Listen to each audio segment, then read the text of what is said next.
Hello guys, so welcome back to another video, and today is episode 1 of a series I'm going to do. So off-season series.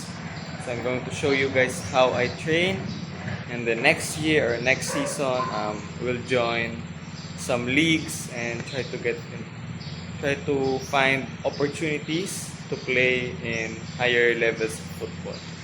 Okay, so I'm going to show my preparation. Also, this is around December, early January. I'll show you how I train.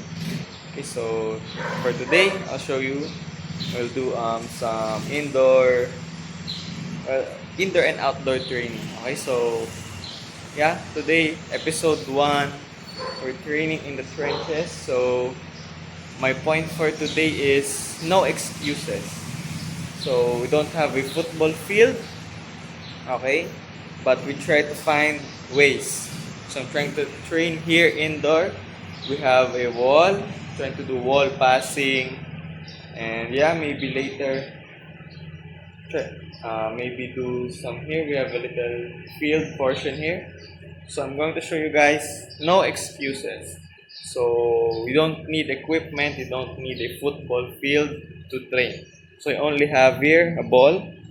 So guys, so here's our equipment. We have a ball and my shoes. Okay. So no excuses. Yeah. Right. So here in the trenches, look at this. Okay. So the training environment isn't ideal. Small field and it stinks here, but trying to find a way to train. So yeah, let's start.